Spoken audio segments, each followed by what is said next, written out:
Just a brief bit about STAC, and again, our program might be a little different for those of you who have attended before. So I can't wait to get going with this. This is great. We'll talk more about what STACPRO is, but here's the basics. We assist survivors of labor trafficking and sex trafficking. We do lots of work in the community to inform our communities, which you are part of, so that you're better able to assist and be there for survivors. We are focusing more and more on our rural areas, doing agency-specific training, but really the heart of everything we do, and we've assisted over 290 survivors of human trafficking since we were founded 11 years ago. The heart of what we do is direct service provision, where we, of course, make referrals to other agencies, but you will meet Graciela shortly. You won't meet our other advocate, Misha Allen, but we are working with survivors every single day of the week. So next slide, please. And good to see a lot of folks here from, by the way, you can see, thank you for all of you chatting in, where you are from, who you are, what you do. Great to see everybody from Florida and everyone. I saw someone from New Mexico, Indiana. We've got folks from all over the country. Welcome. So remember that we have a lot of stuff on our website. We have a very, very rich website. We're adding to it all the time. We like to keep up on national training programs. We curate on our events page, by the way, not just the stuff that we're doing or that our community is doing, but national programs. So take a look at that after our program. Go ahead, sign up for our newsletter. You'll get lots of great information. And all of our services, of course, are free. Next slide. This is our podcast. Imagine Freedom is really, I believe, one of the best things that I've ever had the chance to work on, because we are talking directly with survivors about what they want us to know. This is not a time when people go through the worst things that have ever happened to them, so don't think that that's what this is. This is a very constructive, interesting, compelling, enlightening series of conversations with survivors and of sex and labor trafficking from many different walks. So please take a moment. You can look at the QR code there. Subscribe, rate, and review, as they say. But please know that we've got this podcast, and we really appreciate it if you do take a listen and share it. Okay, next slide, please. As I mentioned, we endeavor to stay alive by providing our services for free, getting grant support, getting donations from our communities, getting donations from people like you. A lot of these webinars that we do really are coming to us because people are generous with their time. But I want you to know too, one of our ethics as an organization is whenever we have survivors supporting our work, working with us, we compensate them. It's really important for all of us to do that because they're the true experts in this field. And your support helps us to do that and continue that support. So please absolutely scan that QR code as well. And we'd appreciate your support. I know some of you that are on here are already supporters. We thank you very much for that. Okay, today we're doing something very special. We're doing something called STACPRO. We'll talk more about what that is. This is a training that I am so grateful to have these wonderful experts on with us today. I'll start and as we talked earlier, I'm going to give everyone's title, give a little bit more, and then if they want to talk more about their extensive backgrounds and qualifications, they can. And you can also remember you read about their bios when you registered, so you can go back to our website and see all of their wonderful accomplishments. So starting out with Dr. Michelle Gale. Dr. Gale, thank you very much for being part of our webinar. I think you're our returning champion this year, 2026, because you have done 2 webinars with us this year, one specifically on the schools and one and this one. Dr. Gale wears a lot of hats. I've seen you all over the community speaking with young people, speaking at community forums, and just always there really for us. And you represent, I think, one of the most critical parts of our community on this issue, which is the school system. I don't think there's a time when we do a presentation where someone says, what's going on in the schools, right? So we know, and are so grateful to you and what you do. So thank you very much. My pleasure. Thank Uh, you. Great, great. And would you like to say anything before we start? No, I'm just honored to be here today and looking forward to hearing from our participants. Thank you for the opportunity. Oh, all the time. We are so grateful. You're welcome. Graciela Marquina is our lead community services advocate for the Survive and Thrive Advocacy Center. Graciela is actually a co-founder also of STAC, which we did back in what was that? 2015. So it's hard to believe it's 11 years, Graciela, that we've been on this road, and even longer than that. I am so grateful to Graciela. She is a social worker, she has her MSW, and really, I believe you are one of the most sensitive and empowering advocates that there can be. So, Graciela, thank you very much for doing this, and a great trainer, as all of you will see. Thank you. Would you like to say anything, Graciela? I feel honored to be with this group, wonderful women. Thank you. Thank you. Thank you. Stephanie Shoemate. So she's on here as the director of the Commission on the Status of Women and Girls here in Tallahassee, Leon County.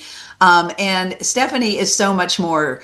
You're a board member and secretary of the board of directors of STAC, a recent addition to our board membership. And I'm so grateful to you because, y'all, I don't know anybody who knows everybody more than Stephanie does. I mean, not just locally, not just statewide, probably internationally, although I haven't gone that road with you. But that's one of the great things that Stephanie brings to the table is her creativity and her resource connections and all of that. And so we could talk more about you, but I want to get to the program, Stephanie. So thank you very much for being with us today. Thanks so much, Robin. I'm glad to be here, and just wanted to also share that Dr. Michelle Gale is on the commission as one of our commissioners and is our chair of our Violence and Safety Committee. So I always love getting to work with her. Absolutely. Absolutely. So it is kind of all in the family here in terms of our work kind of layers on in a lot of different ways. So thank you so much. All right. Well, let's get going, everybody. As you can see on this opening slide too, I want to just share with you one of the things I wanted to get out there into the universe for us to remember is that none of us do this work in a vacuum. It definitely takes a village for us to assist survivors and just to survive ourselves in our communities when we do this work. And we're especially honored again to have the Commission on the Status of Women and Girls and the Leon County schools as participants. And I hope that you all can think about that and understand why and how these community linkages are so important. So let me open it up right away to Stephanie and maybe Dr. Gale to talk a little bit about all you do with the CSWG on this issue and many more, and why you have taken on this issue of trafficking. Thanks, Robin, so much. So as Robin said, I'm the director for the Commission on the Status of Women and Girls. We're going to refer to it as the CSWG from here on out because it's a lot to say, mouthful there. So at the CSWG, we're actually an advisory body to the city and the county commissions here locally to provide policy recommendations and research and advocacy around issues pertaining to women and girls. And so with that, we're comprised of 21 women. One of them is our wonderful Dr. Gale, and actually Robin is a former chair of the commission. And so we're actually about in our 13th year of being around. And so part of the reason that we love partnering with STAC on, their amazing STACPRO initiative, but also other things they're doing is because it directly affects women and girls and the most vulnerable in our community. And so our Violence and Safety Committee, which I said Dr. Gale is our chair of, really has taken this on and to champion, to work with local communities, local organizations, to try to promote getting them STACPRO certified. And part of that comes from, one, at the city and the county, if you receive any city and county funding, you have to sign an affidavit about you're not going to participate in trafficking, human trafficking services, or work with vendors that do human trafficking. But if you don't know what human trafficking looks like, how can you sign that in full, confidence? And so one of our goals is to, how do we get this into the community with businesses, nonprofits, organizations, boards, to get them STACPRO certified so they have an awareness factor. So when they're really signing that, at least they know they're doing that wholeheartedly. And then that other component is truly awareness. We, at the commission, yes, we're focused on women and girls, but we know, and research shows, when you uplift the lives of women and girls, the entire community thrives. So how can we continue to do that through promoting amazing programs like this, awareness? And, we're just happy to be here, and we love promoting what STACPRO does. That's really kind of been the big initiative of Violence and Safety Committee. And we're continuously trying to get more people to hear about what STAC's doing.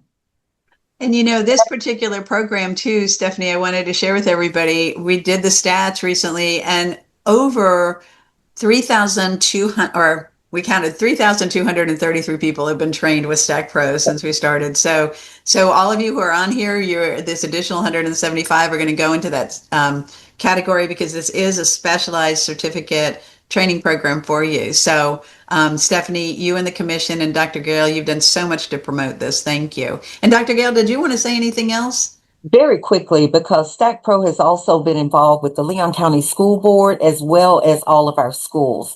Robin has done numerous presentations, not just to the board, but for the district advisory councils, schools, and school communities. It is an important part of what we do, because if you don't know what you're looking for, then it'll be right in your face and you won't see it. I'll save all other comments until later. Okay, great. And just flagging real quick, a lot of you are from all over. A lot of you have a local commission on the status of women in your community. They might operate actually at the city or the county commission in-house, or they might be a local nonprofit, or we're housed with Oasis Center for Women and Girls. So it could be something to look at as a great way to partner down the road if you are trying to figure out, how do I get this in my community? Starting with your local commission might be a great opportunity. That sounds great. Yeah. And really, again, joining arms on this situation and linking together is going to be the way we do it all the time, and the way we get better ideas on what we should do, and the way people, and we're finding this out more, there are people who are coming forward to us that didn't realize that they themselves had been trafficked. So survivors themselves need to understand what this is, so that they can come forward and get any kind of services that they need, and just know that people are there for them. Wanted to highlight too that this training is really for all workplaces. As we go through it, especially as you might see some of the videos, you'll hear mention of the business community, and you might think, oh, this is only for for-profit businesses. But let me take a moment and expand on something. First of all, remember that nonprofits are also businesses. So even if you're a nonprofit, don't think that it's like, oh, I don't have to do this. No. There are ways that everything from who you hire as your security guards to construction that might be happening on your business to other kinds of, the clients you're seeing, this issue comes to work for you too. So both profit and nonprofit workplaces, really any workplaces, governmental workplaces as well. The other thing to mention is, for those of us who are in the field and working with clients, your clients are being hired by businesses, by hotels, and we're going to drill down on like various workplaces.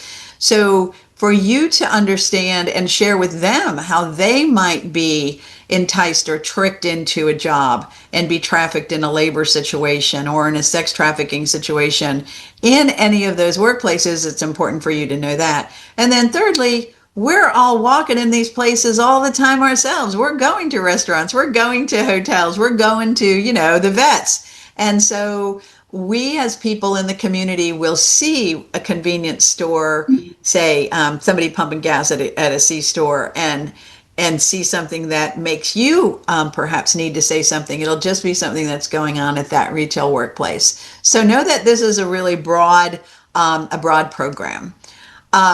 We've talked a little bit already about what STAC does, so just know that this is who we are. We're also a referral agency for the National Human Trafficking Hotline.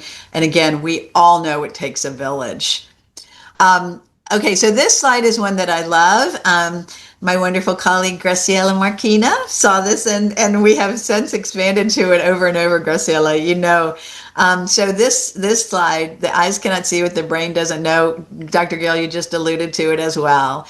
If you're not familiar with this issue in a way that knows how it shows up, if you're in a bank and you don't understand how traffickers move money through a bank, if you're someone who thinks only young girls are sex trafficked, not young boys, you will miss things that are right in front of you, right? So every time you take a training, but particularly this one on the workplace situations, this will open your eyes. So your eyes will then see an expanded kind of universe of information that your brain will now know. So that's one of our kind of overall objectives, but here are specific objectives. We're going to talk about both sex and labor trafficking today. I'm realizing more and more that there's more overlap of both sex and labor trafficking than we've ever talked about in this field. And we've been in this field, I know at least Graciela and I have been in this field for almost 24 years, maybe more. The law segregates them, but it's both. So we're going to talk about both in all situations, including local trafficking situations for us here in our area, but I will guarantee you this is very similar to what you will be seeing wherever you are. How you can assess if this is going on, what are some of the indicators, what are some of the characteristics of a victim who is currently in a situation, and then later also about somebody who is a survivor and is out of that situation, as well as what traffickers do. Okay. I don't know that we have any questions yet. I'm going to keep going. Team, anything come up that we need to mention before we talk with Commissioner Minor here? Okay. Nope. So this is Commissioner Minor. I want to encourage all of you from wherever you are, Indiana and, all over the state and all over the country. Try to find a Rick Minor who can be your advocate at the local level. It was because of Commissioner Minor who really reached out to STAC many years ago and said, what do we need to do better at the county level to address human trafficking? One of the things we suggested was this. Another thing is the law change that Stephanie talked about earlier, which is every contract that Leon County does, and now this has been made into a Florida state law, you have to say, you certify you're not using trafficked labor. And of course, we always advocate for greater funding to support survivors. But know that Commissioner Minor is going to talk a little bit about what Leon County did and why for you. All right. Hi, my name is Rick Minor, and I'm the Leon County Commissioner for District 3. I'd like to thank you for your interest in this training program. It's important that we all know that human trafficking happens right here in Leon County, not just in the larger cities. And our business community can be the eyes and ears to apprehend human traffickers and to help support survivors of trafficking. Human trafficking, whether it is sex trafficking or labor trafficking, rips at the heart of communities, and it affects everyone, men, women, girls, and boys. Human traffickers target the most vulnerable among us, and we all have a duty to help make our community safe and strong. Being informed about human trafficking is not only the right thing to do for your community, it's also the right thing to do for your business's bottom line. Every organization can do its part, from restaurants and hotels to the financial and retail sectors to nonprofits and many others. When employees know about this issue and can respond quickly to a possible trafficking situation, they make their workplaces safer for their customers and for their employees. And a safer workplace leads to greater success for your business. The Leon County Commission took the important step of supporting this training opportunity so that all businesses in Leon County can understand and respond to cases of sex trafficking or labor trafficking in our area. And this training is special. Not only is it comprehensive, it is tailored to this area and to the needs and realities that we face here in Leon County every day. A community that is informed and proactively addresses human trafficking is a community that is safer for everyone. Thanks again for doing your part and taking this course. So I didn't mention this before, but let me do this. This is a course that is available online. If you wanted to go to stacpro.org, you would find this and you could walk through it yourself. We're doing it live because we love being able to interact with each other and get your questions and comments. But know that when it was first created during the pandemic, that's what we did. We had this 100% online. So know that it's there for you later. And know also that if a number of you who are in workplaces and wish to be Stack Pro certified, I'm going to put my email at the end. That's a special designation. And on that Stack Pro website, we highlight those businesses and organizations that have taken this course, which at the end of, by 2:30, you will have today. And you'll get a special recognition as being Stack Pro certified. So we'll talk about how to do that as well. Okay, so just know that, just like we said, we've got really human trafficking happens everywhere, even though you don't have to move anyone. The proximity to I-10 is something that makes us particularly vulnerable in this area. We also have high rates of economic insecurity.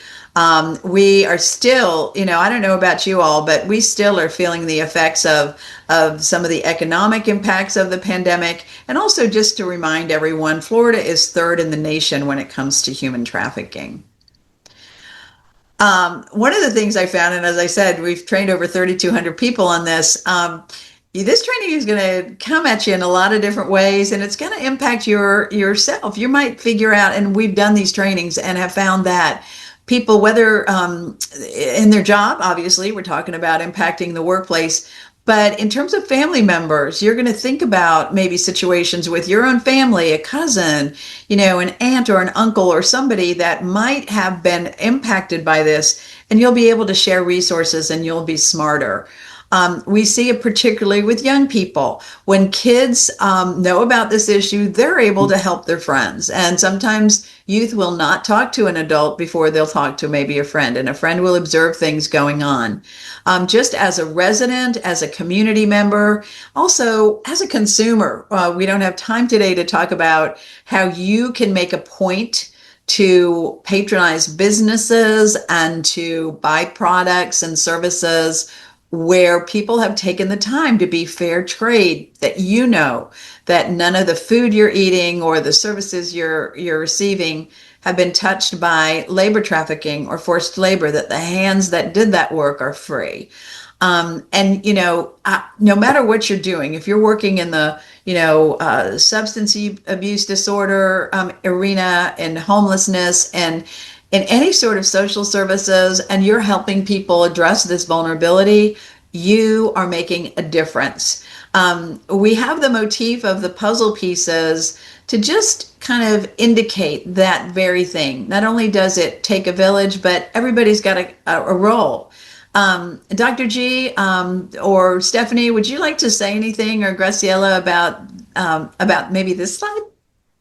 Absolutely. Everyone does have a role. This is a community effort, and it's going to take everybody looking out for the better good of our community and our citizens. So I represent the school district, and unfortunately, we do have instances of this happening within our schools, just like all schools around the nation. So training people on what to look for and also what resources are in place is paramount. It's actually a state statute in the state of Florida, and we take that very seriously in Leon County schools.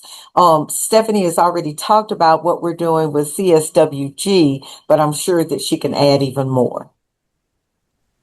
I think, ditto. I could just say what Dr. Gale said, but yeah, I think our biggest role as the commission is to help uplift and bring awareness to initiatives like STACPRO, but also organizations like STAC in our community, because we do not do direct service. Our role is to do policy recommendations. And one of our recommendations that we did about 2 years ago is for all elected officials to become STACPRO certified, all of their offices in the city and the county to become STACPRO certified. And we're working there. I think we're almost about 50% on maybe on each elected body. I think actually one of our commissioners might be on the call right now. So one of that is because if they know more information than when they're doing policy work or they're looking at ways to improve our community through their lens on the dais, they're having that training in the back of their mind. So how can we just continue to partner not only with STAC, but the school board, all of the things that are listed here. So it truly is, it takes a village. And I'd also add too, for those of you who might not know the acronyms, LCSO is our Leon County Sheriff's Office, Florida State University. We've got 3 major higher educational institutions in our community. I always feel as an ED of a small nonprofit, gosh, there's just so much more we can do. But the only way we can do it really is for people to become champions in each one of these institutions. We're lucky that we have, board members who are at various places, but even more than that, just people who recognize the need to make sure this information enhances really what they're doing. So thank you. Yeah. Robin, we do have Commissioner Diane Williams-Cox from the City Commission is on today. So we're glad that she's here participating in the training. So thank you so much, Commissioner. Commissioner, welcome. Thank you. That's great. Okay, so let's talk about what human trafficking is and kind of a little bit of what it is not. The other day I had this thought too, and I don't know if I shared this with you yet, Graciela, but it just feels to me when you reduce what trafficking is, you really think of it as monetizing of abuse.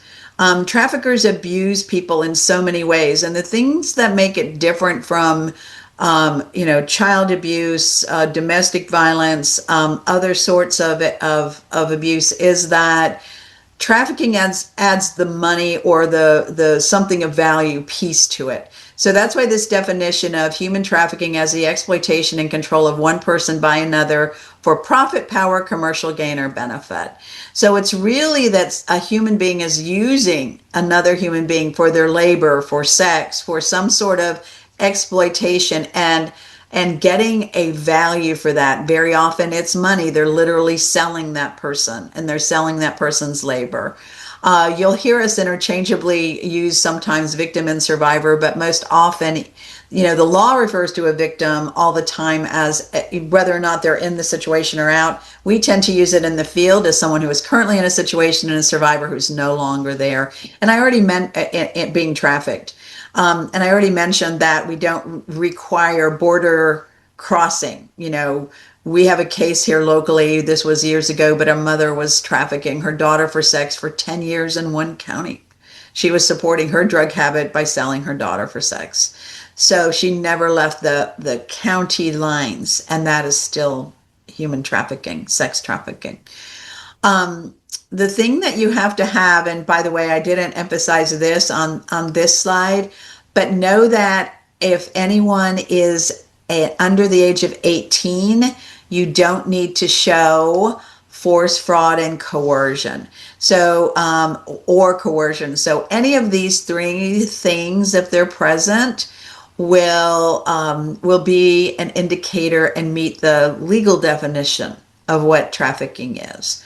So, and one of the things that I think I'll say, and Graciela, I'll just ask you to maybe pop in, but in terms of all of the hundreds of people that STAC has helped, I think most often we have seen coercion and fraud, those 2 together.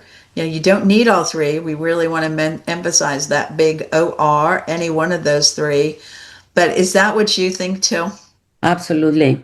And very Agreed. often, and in the media, right, we see ropes and chains and people behind bars. That's not what we see. We just don't see that. We see people being controlled by fear, by threats, by having been lied to and promised things that then were pulled out from under them or somehow changed. Mm-hmm. So, and this can be a hard thing to prove. That's why it's important kind of, and know that coercion piece, that's in the eyes of the individual. You might say, oh, I know, I could leave this house. I don't need to have my driver's license with me. But someone from another country who, needs their ID to get on a bus, would not necessarily understand if the trafficker has taken all their identity documents, right? So it's in the eye of the beholder.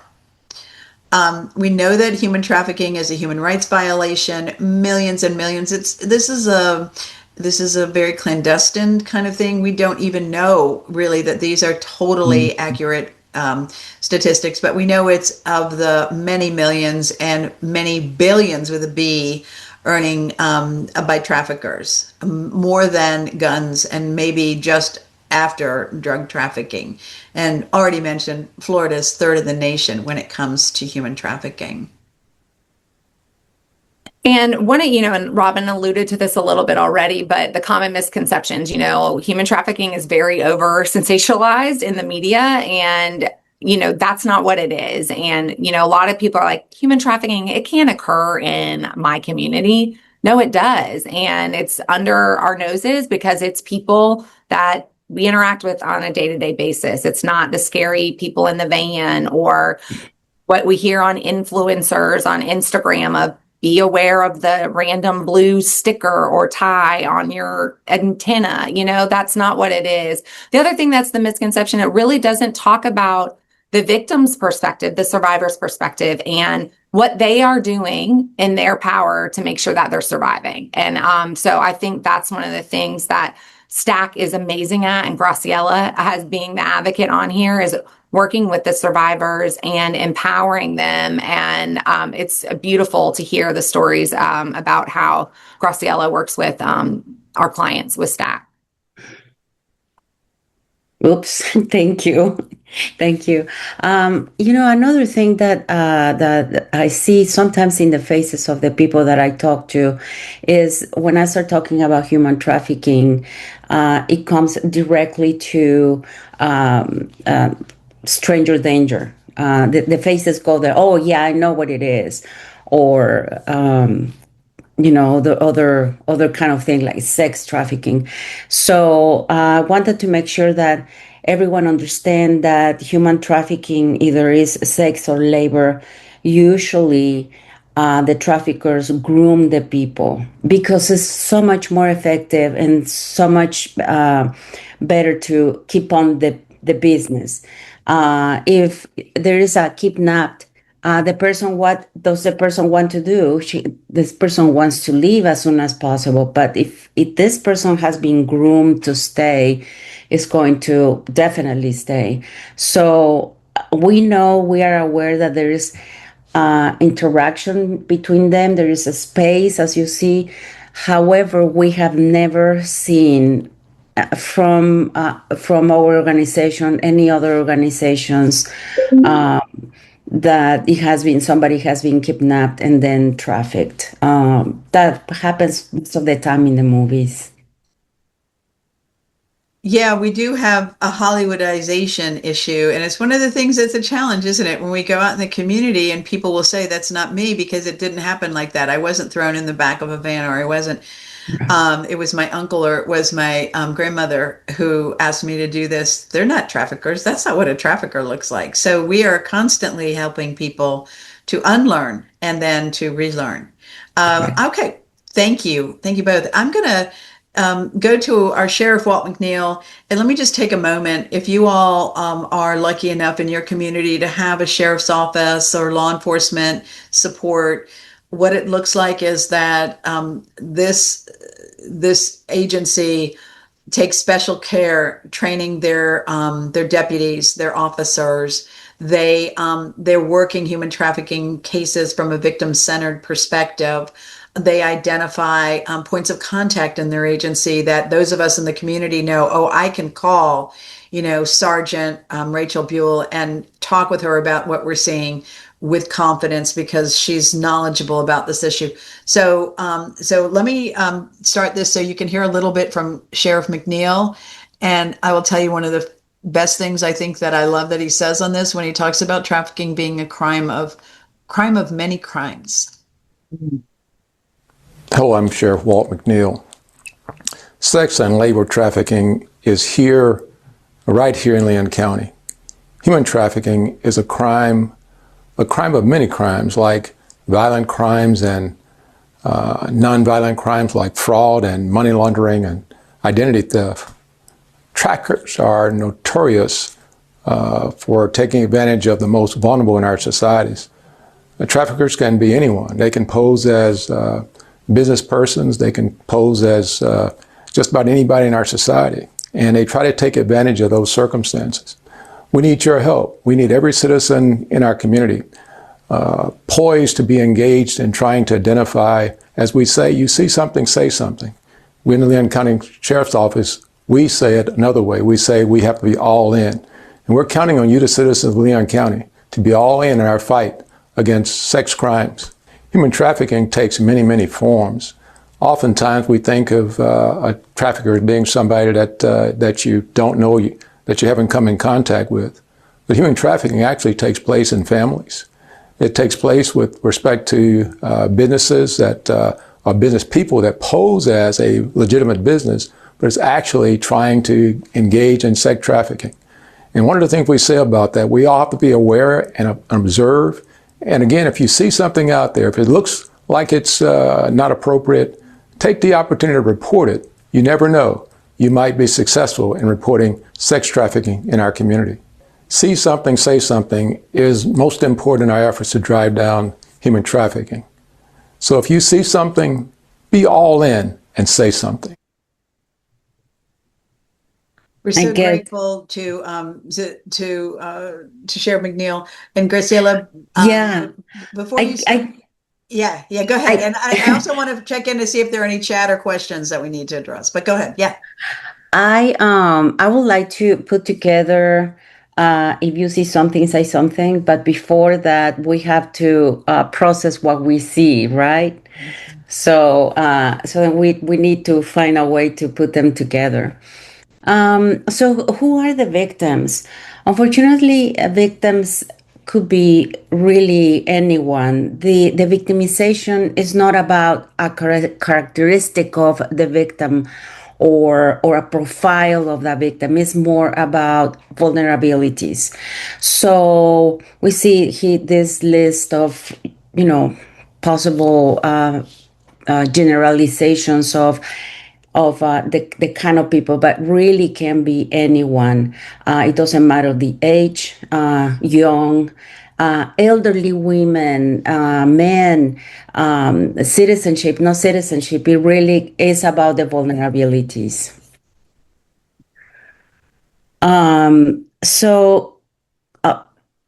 It depends, and this I am very glad that we are doing this online, Robin. It depends on what do you see when you see a victim. Well, it depends how you see it and what they are doing.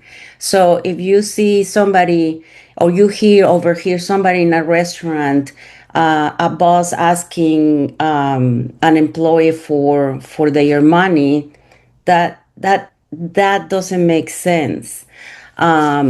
If you see somebody that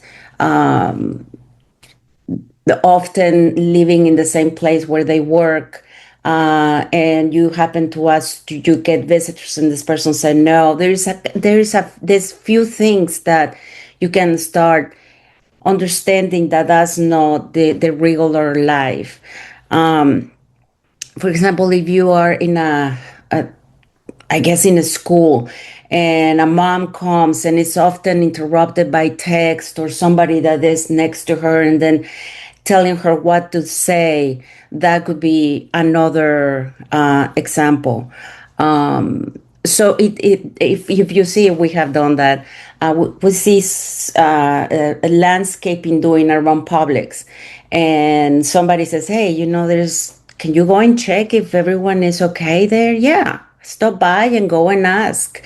Of course, I am going to ask some certain questions that I will not get them afraid or anything. But yeah, I got the the answer was, oh yeah, we have the equipment in the trunk. It's just as horrible. We don't want to use it. And they were joking between them. They have water and Gatorade there. They have food there.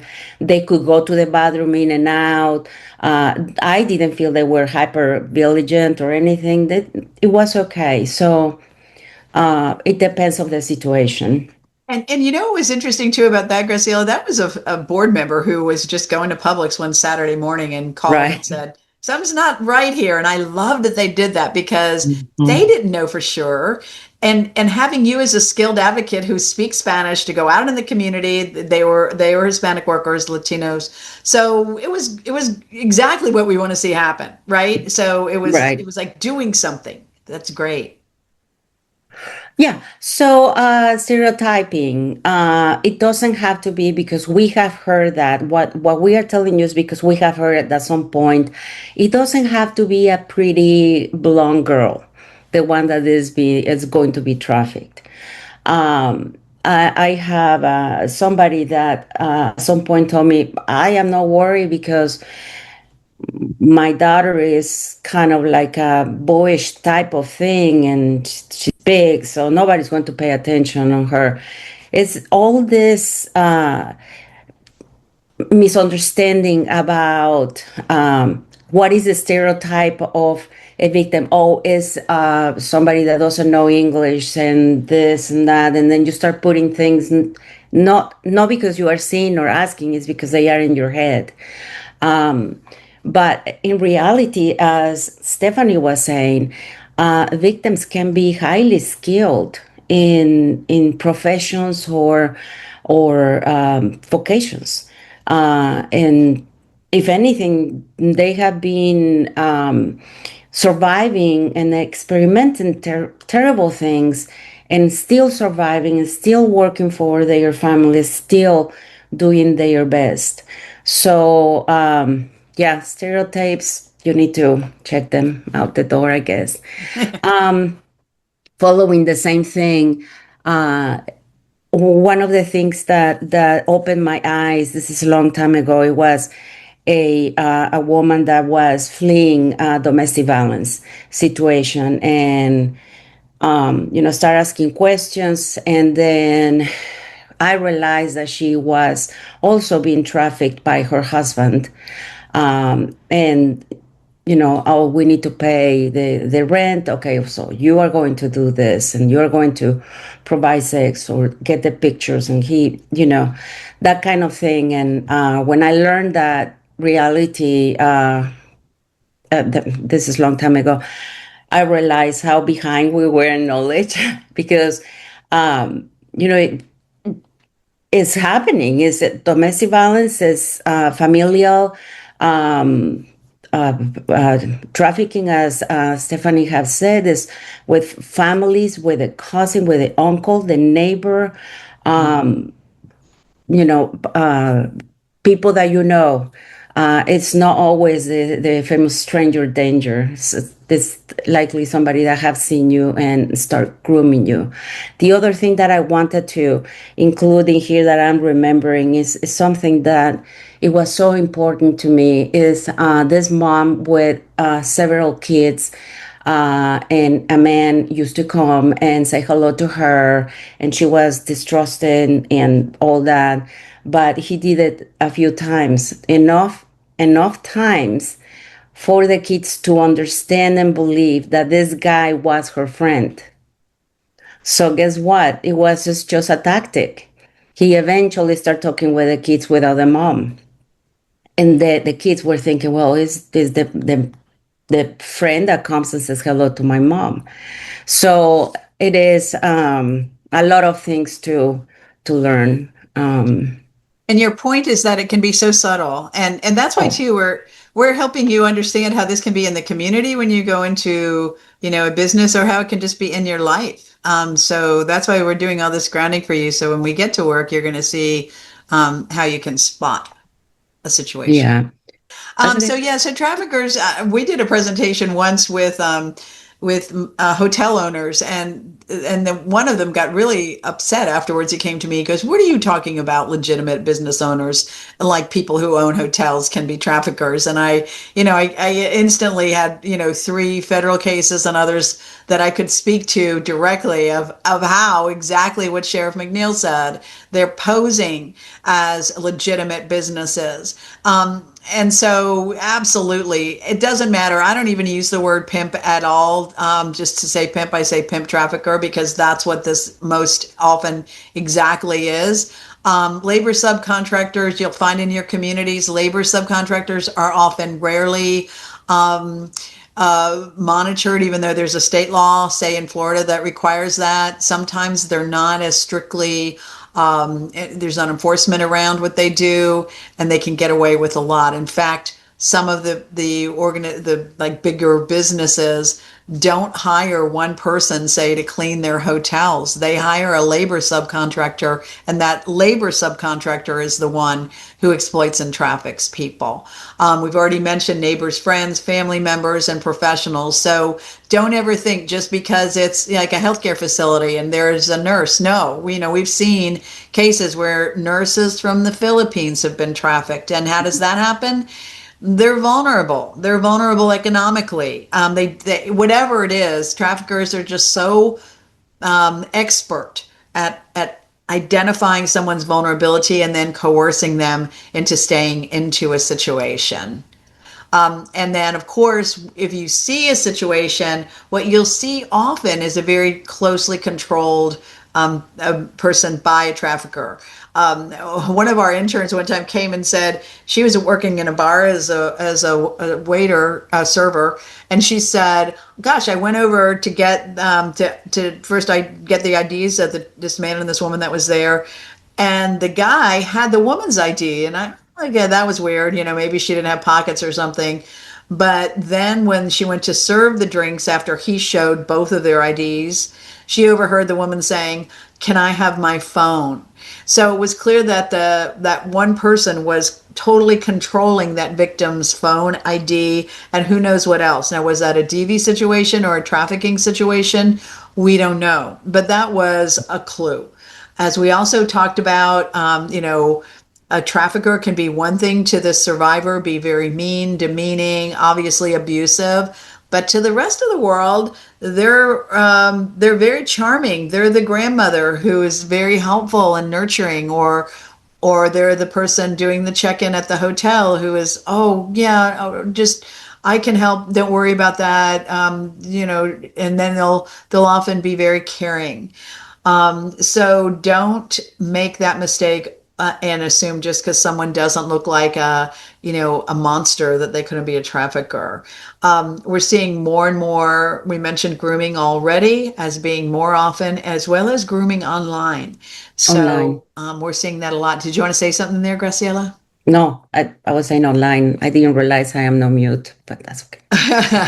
Okay. Okay. All right. Go ahead. Oh, so what do you think about this? Usually ask people, who do you think is not the trafficker here?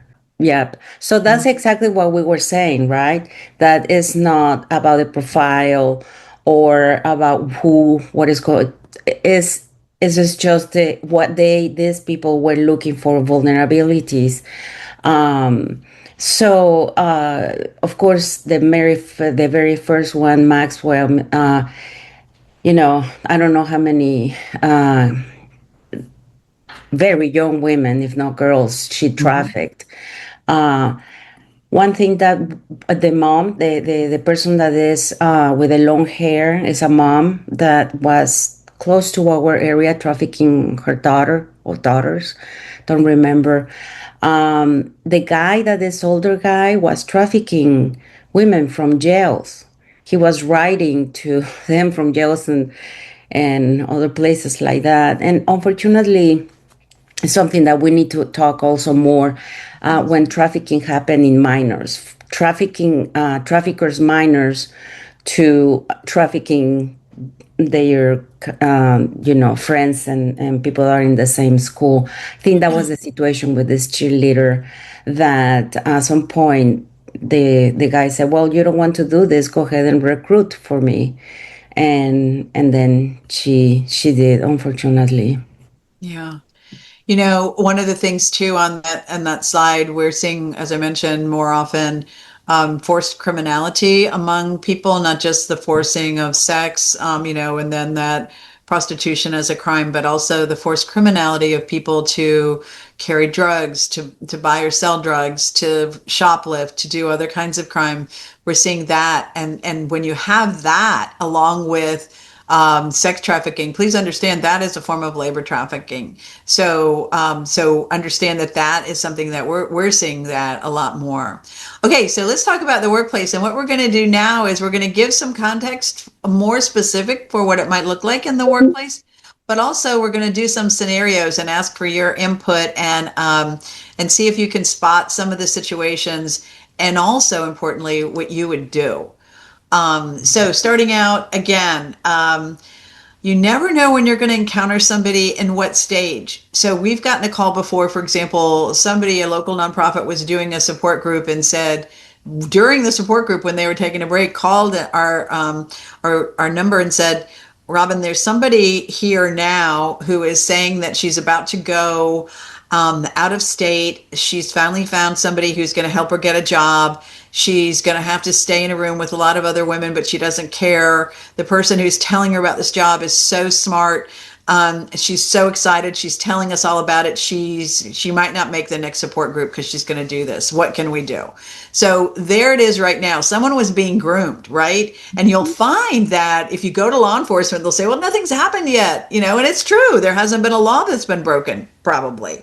So you have to think about, they might be in a grooming stage where the trafficker is meeting every single need of that person. They're getting their babies food. They're putting a roof over their head. They're doing all this stuff, and they're not going to be ready to say anything or go against that trafficker.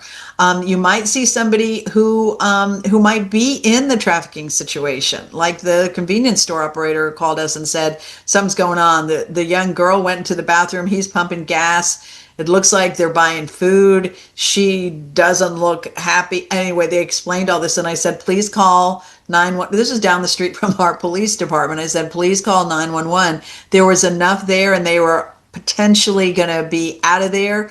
We'll talk more about what that person would do, but know that they could be in this situation, or they might be out of it, but still not being trafficked, but could have something going on, like some sort of trauma that's still, trafficking is highly traumatizing, but they're still engaging in behaviors that are happening. It might be drug use. It might be something else. There is a direct result of having been trafficked. And you're not able to really address what's presenting unless you really understand that this was part of their history. So somebody's asking, by the way, what is the response if the call is unsubstantiated? I will tell you right now, their response is, thank you for calling. We'd rather get the call and rule it out as having been a bad situation than if somebody doesn't call because they're not sure. I can promise you it's very hard to detect these situations for you too, as just someone on the street. It's even hard for law enforcement sometimes to determine if there's trafficking, or like Graciela, right? You can talk to somebody for a few times and you're still not exactly sure, but something's there, So Right. yeah, definitely call, and definitely mention that you're not sure, but something doesn't look right. So that's there. Note too that if you're in a workplace, these are some things, and everything that we've said here, excuse me, we're not in a checklist kind of thing. We're not talking about, somebody does five of these billeted things, so it's definitely trafficking, or someone does none of them. It could still be trafficking. So we're giving you what we know we see in workplaces that could be an indicator. We did a training for the tax collector's office and for another county office, and both mentioned that Property appraiser. It wasn't the property appraiser. I'm trying to remember who it was. Clerk. Oh, I'll think of it. Clerk of courts. But it wasn't the clerk. But anyway, these are all places. So you can tell we've trained a lot of places around Leo. We haven't gotten to the clerks yet. But listen, what happened was they all talked about this one place where, one place where the workers were hanging their laundry on the back rails behind the building. how when they went to change one of the fixtures, because it was a leased property from the county, so county maintenance went to change a fixture. The manager wouldn't leave the side of the guy who was changing the light bulb. He followed him everywhere. He made sure he wasn't talking to any employees. Like, who does that? Even when somebody comes to your house, if they're fixing the AC, I'm in my office working, right? I'm not standing next to them, So there are all these behaviors that you can kind of get in the workplace that might be there, and this is kind of a list of those. You may see visible injuries or you may not see visible injuries. Sorry, Graciela, this is your slide. That's okay. I wanted to tell people that we had this case where I don't know what hurricane came, and I think it was Mike, and I don't remember. So the traffickers were coercing the workers to keep doing their work without pay, threatening them. The traffickers knew where the families live and what state in Mexico, all that. But one of them got hurt and couldn't keep working, so the traffickers just left him. It was so sad because this guy came to work and send money to his family with a lot of gang issues and all that back home, and then wasn't able to even have. He had what he was wearing, only one pants and one t-shirt, and hurt. So coming back a little bit about Take a Village, we work with the Carney Center. We work with medical pharmacy, and we were able to help him to go to another state that he needed to go for other illnesses that he had. But that was very clear what happened to him. And then if you see in terms of working, if somebody comes and says, I fail, but the job is just, I guess, cleaning doors, and then he fell and he felt really bad, that doesn't, that script, that thing that this person has doesn't match. Is that me too? Yes. Oh, okay, perfect. So yeah, I can keep talking. So labor trafficking is when somebody is doing forcing or coercing or threatening somebody to work in something.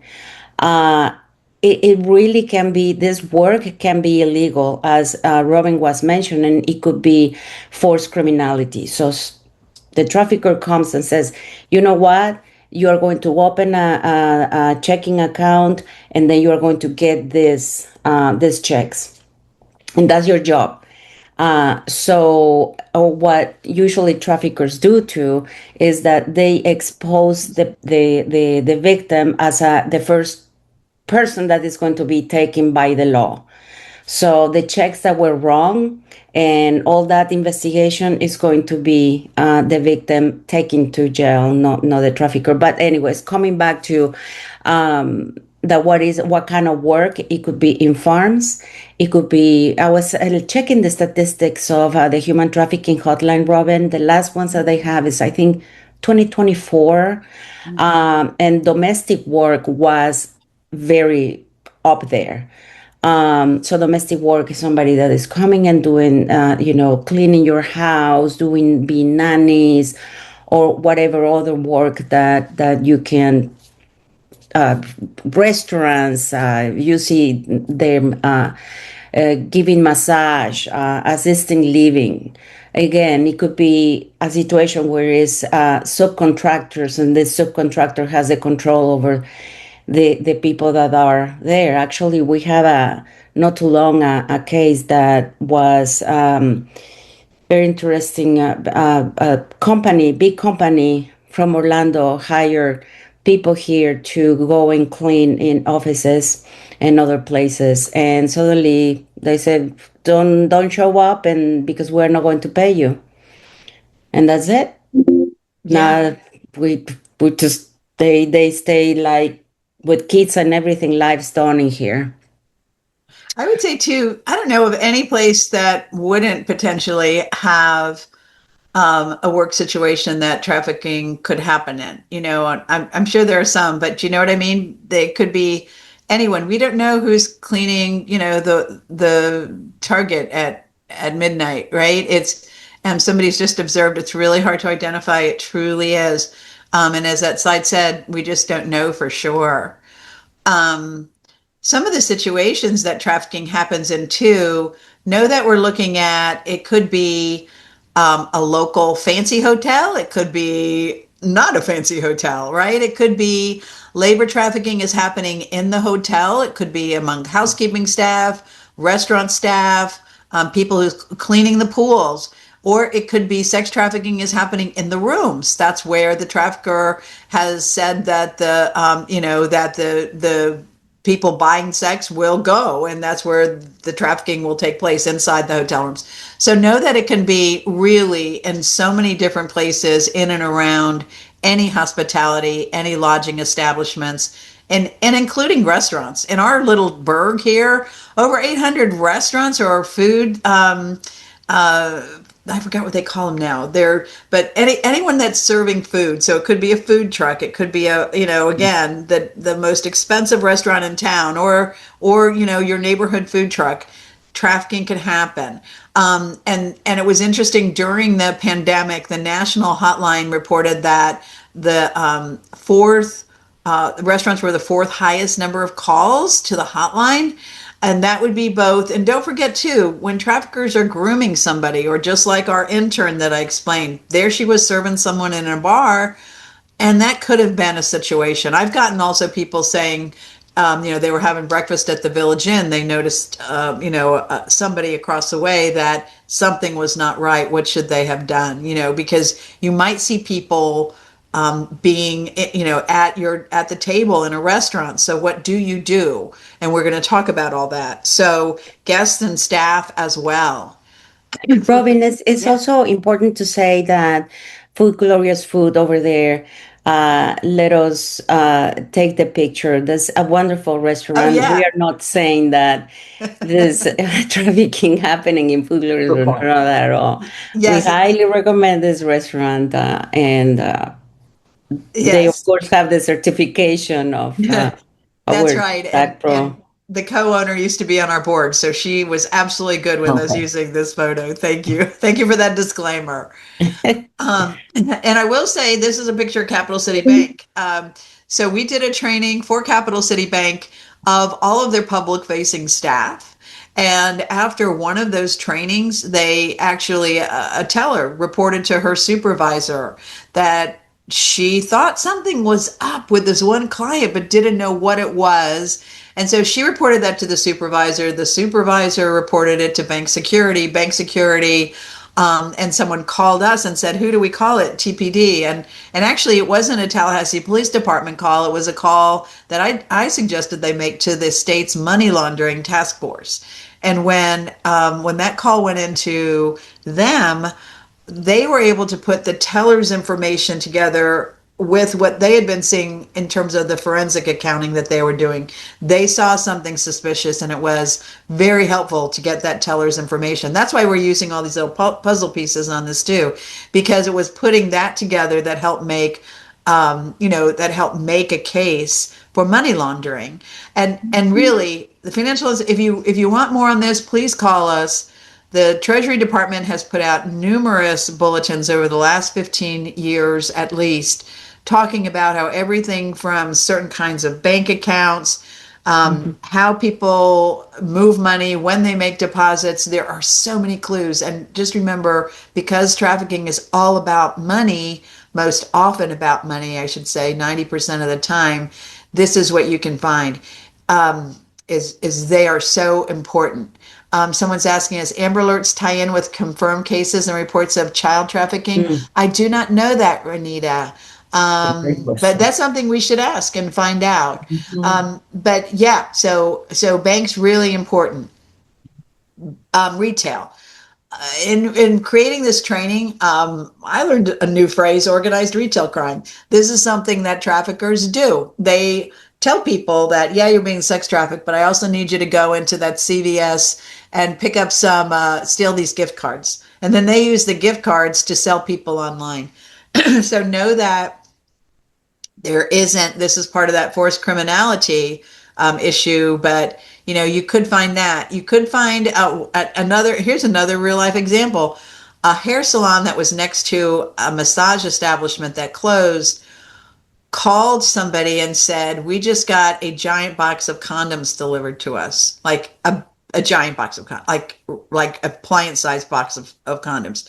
And they said that something's not right with this situation. So again, we called FDLE and said something wasn't right with that former massage establishment. So know that victims might be taken to any of these places. They might be forced to commit crimes at these places. And we also, many of us I know have seen and have been suspicious of some of the door-to-door sales crews. There have been some cases where that has resulted, especially in child labor. So sometimes we don't think about children being forced to work. We only think about sex trafficking of children. I really encourage you all to understand how both happen with our youth. Offices. So where might you see someone being trafficked in an office space? We already mentioned in janitorial or custodial. We were working with the Department of Education, and I got a call the next day. Somebody was working late one night, and they said, hey, Robin, I think that the cleaning crew that comes in here at midnight, I think these women and men are being trafficked. That was at a state office building, and that was, again, a third-party contractor. So you could see this. We've heard survivors talk about being, baristas in maybe the downstairs coffee shop. So just know, and somebody's mentioned students, interns. I think you're sharing examples too. Thank you, everybody, for throwing those into the chat.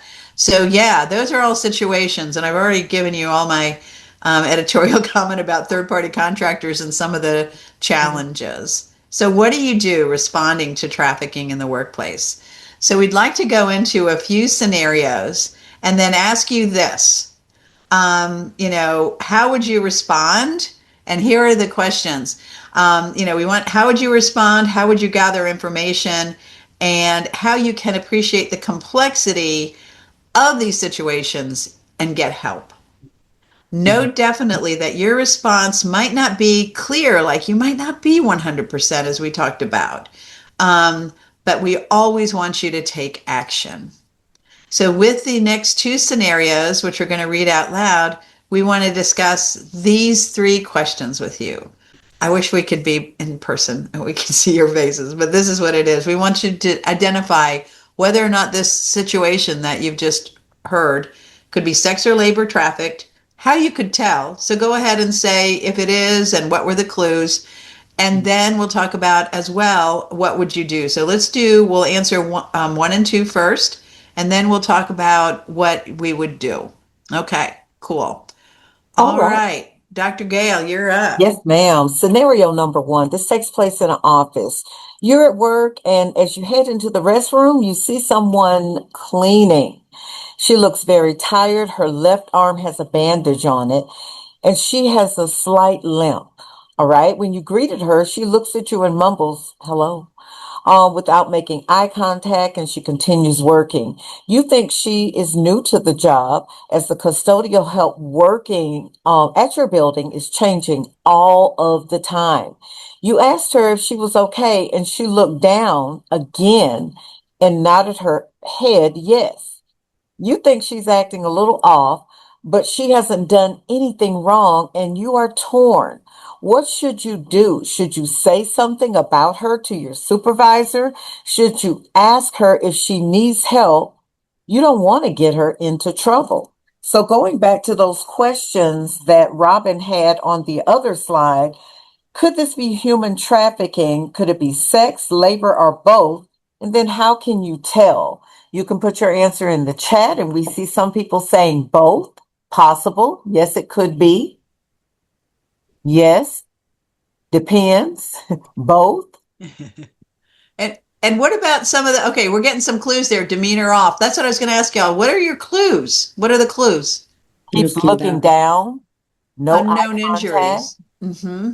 her behavior. I think you're It's, really honing in on some things that were in this scenario. It's Looking down, someone's also saying could also be domestic violence. correct? It could be both. She looks afraid. So here's the next question, oh, unless, can uh, I say one more thing before you please, go on from there? absolutely, absolutely. Did anyone notice the clue about that the custodial help at the building Always is changing, changing all the All time? the time. always changing. Yeah, so traffickers move people around all the time. They don't want them to stay rooted in an area where they're going to make friends or get to know about resources. Mhm. So, It could be possible. It could be she's very tired. Yes, they move them around because they get comfortable. They know that certain people come to the restroom certain times during the day and they engage in conversations. So the yeah. other question, after you've noticed these things, Robin's brought up some things, all of you brought up some things, and Jaleesa already answered. What would you do? What would you do about this? And by the Jaleesa? way, I have to note, I think we have another Leon County Commissioner on, Commissioner Carolyn Cummings. If it's Oh, you, very good. I want to say hello And and welcome and thank thank you, you. thank you, thank you for all you do for our community. All right. So somebody put in, Jaleesa put in, that's the first one I noticed. I would ask my supervisor about the company hired to complete the work and share the concerns. Again, it's always somebody different. So who is this company? Stacy seconded what Jaleesa said. I talked to my HR department, report concerns to my supervisor, HR concerns, bring it up to my supervisor. Love that because when you do that, the supervisor might also say, "Hey, we just heard the same thing. Somebody else said something Yeah. about this." So doing something is a good idea. Ultimately say something. I'd rather be safe than sorry. Absolutely. Great note of that high turnover. Why is it always somebody different? Again, we talked about how they're comfortable. If you keep coming there, you'll get comfortable, and they want to continue to move people around. So report it to Yeah. my supervisor. So you see something, say something. Better safe than sorry. One thing that nobody has mentioned, but I do put a lot of emphasis on that, it is in the gut feeling that this person had. I mean, besides the behavior and looking down and being tired, but when was interaction, it was something that trapped this person attention, and that's to me very important. Now, in regards to investigating the company and all that, yes, I would definitely, do it in a way that I am not going to put in danger this person. Because if anyone comes and start calling the subcontractor and said, somebody suspecting that one of your people, blah, blah, blah, blah, I don't know what it could happen. I mean, when we have done this kind of thing, which we usually don't, but somebody has asked us, oh, hey, what would you do this or that? It has been always really subtle and well thought to open the conversation without damaging the potential victim. And Graciela, how about this? If somebody doing this call to us at STAC locally, I would say, what would you do? Call STAC. You can call us and just talk through the situation. Yeah. Say, hey, this is going on. What do you think we should do? Just like you're saying, that's an action step. Call us. And then maybe, you could even go to that office and maybe start that conversation just like you did at the workers with the workers in the Publix parking lot. Because we don't know what will happen afterwards. So, but offering our services to everybody locally and really reaching out also to the National Human Trafficking Hotline. All right, so let's move to the next one. We'll talk some more and turn it over to Stephanie. Awesome. So, I actually work at a nonprofit. We're housed at Oasis Center for Women and Girls nonprofit. So I'm glad that I got assigned this. But so a woman in her 40s is a resident of the Kearney Center. And for people not here in Tallahassee, Leon County, the Kearney Center is our local shelter for unhoused individuals that are not children or families. So there's a men's and a women's unit.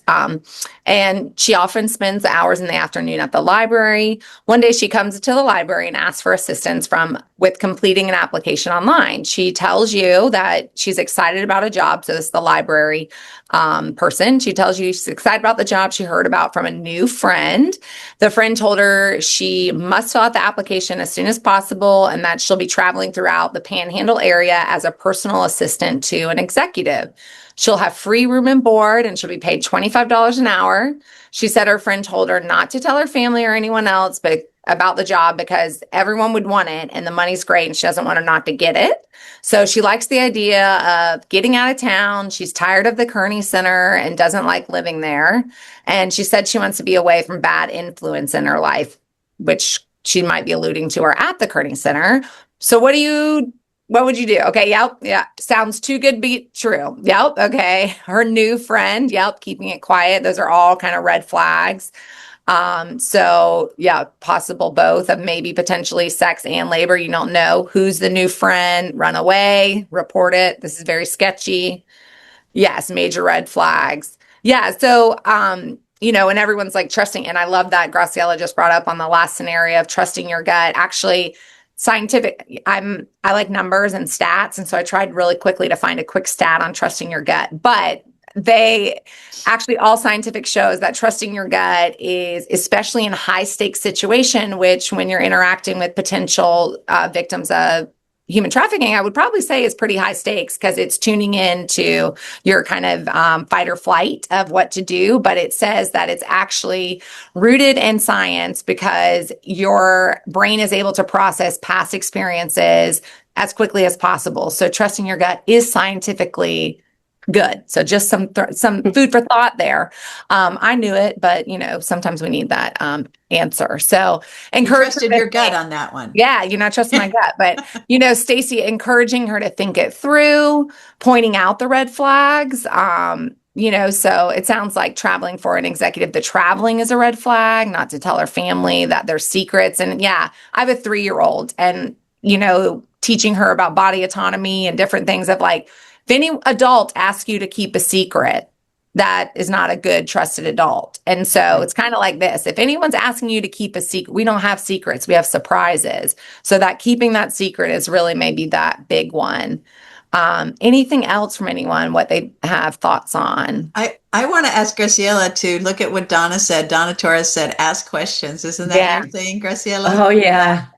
Absolutely. More questions, more questions, more questions. And also because something like that happened to one of the people that was, I go to the Kearney Center often as a part of the outreach, and something like that happened to her. And I told her the more questions you ask about the job, why khaki pants? Why only one white blouse? Yeah. Why it has to be out and not here? What exactly? So more questions and more questions and more questions. Yeah, she ended up understanding. Yeah, that's not going to happen. However, I would like to say that when she's saying I want to anyways keep away from bad influences, to me that's some kind of either somebody is trying to manipulate her either to take drugs or sell drugs or consume drugs or do sex work for them or start grooming her for trafficking. It's a woman, right? Yes.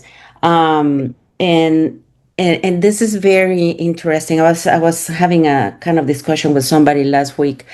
I was telling them that I saw this person at the Kearney Center, and I had this feeling, and so I started talking to this person, and then they disclosed that they were waiting for a friend, and I'm like, okay, well that's friend, and So the person that I was talking to said, "Oh, well, then that's good. That's good to tell people, to tell other friends." And I'm like, "Wait a minute," because I asked, "How long have you been having this friend?"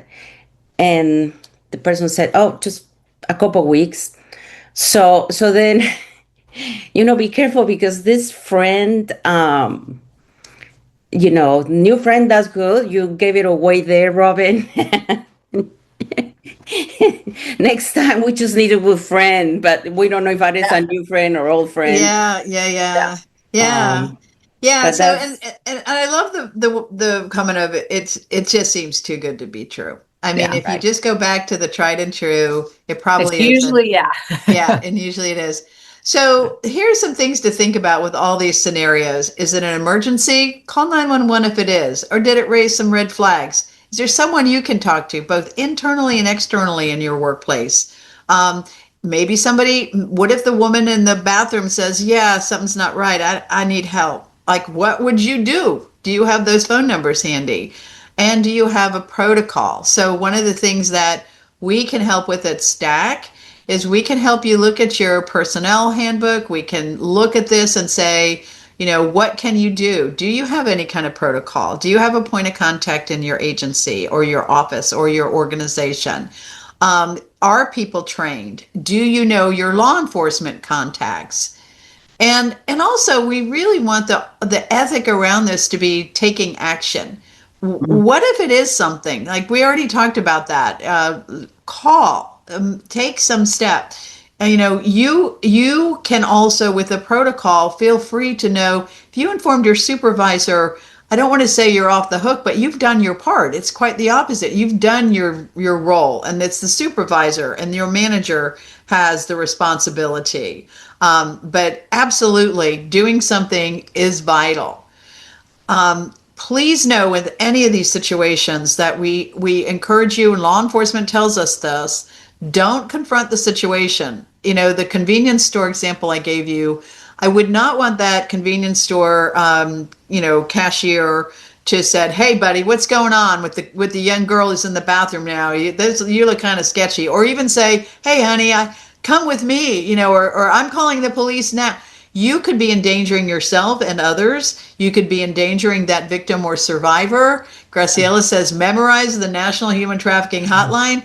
But just like we always say with law enforcement, try to put that hotline number in your phones right now. We give you full permission to take out your phones and not pay attention Hey, to everyone's passwords. doing it. Good job. Yeah. Yeah. So, and also if you're local, I'm going to give you ours in a second, but note down a lot of information that you can share with law enforcement. Here locally, we have consolidated dispatch for one phone number. If these are not going to be your phone numbers, obviously, but know that you can check and see, are there numbers that would be important for you to put together and hand out. Thank you, Rosalinda, for saving that number. Please figure out who they are for your own community. And just like I said, here you can do it faster. Yes. Here's the QR code for the National Human Trafficking Hotline. Know this, STAC is a referral. We get calls from the hotline quite often. It's important to do that. And then for those of you who are in our local areas, this is our number. And anybody always on these webinars, you can always call us. We can help you find who your local folks are. Not a problem.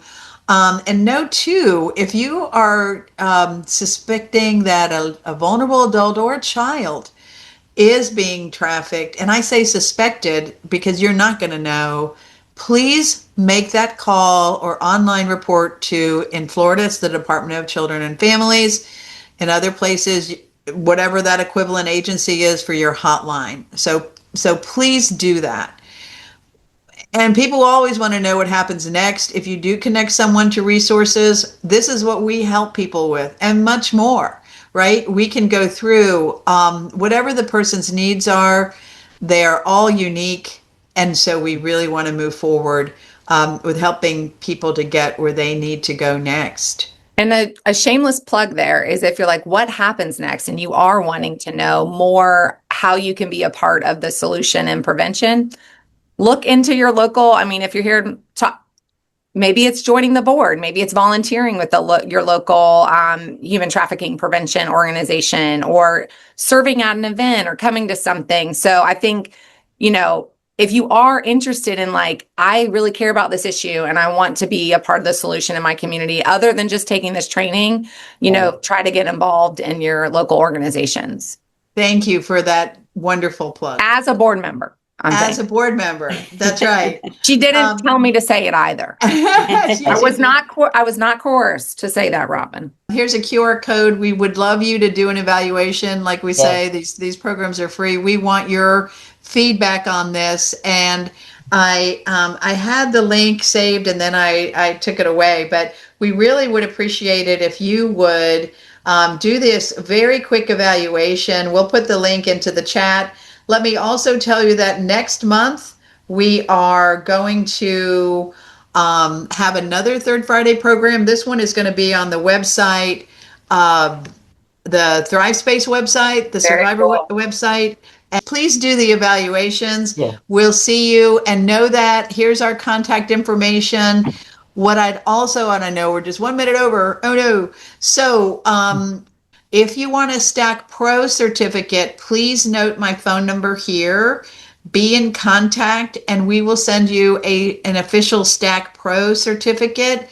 So Robin at surviveandthriveadvocacy.org, please send a note to me and we'll get you that. And then if you're part of a business or an office, and I would say Commissioner Cummings, and guess what, Dr. Gale, I saw Stacy's on this too. So your office is going to be STACPRO certified. Yes. But we can put up Commissioner Cummings and Commissioner Diane Williams-Cox from the city. We want to give you all the credit in the world for taking your time today to be part of a community that is smarter about identifying human trafficking in the workplace and recognizing you. So thank you, Renee Peterson, for saying the trainings are amazing. I'm so grateful to all of you. And and thank you, Alina Lassiter. Virginia Giuffre's book called Nobody's Girl. I meant to say something about that when Ghislaine Maxwell's picture was up there. Everybody, pay attention to what the Epstein survivors are saying in the world. Please do. We are getting a national teach-in. So the book is called Nobody's Girl. Highly recommend it. And you all, we're going to sign off. We're 3 minutes late. I want to thank our presenters, Dr. Michelle Gale, Stephanie Shoemake, Graciela Marquina. You're the best. Thank you. You're the best. Thank you all so much. And thank you all for attending.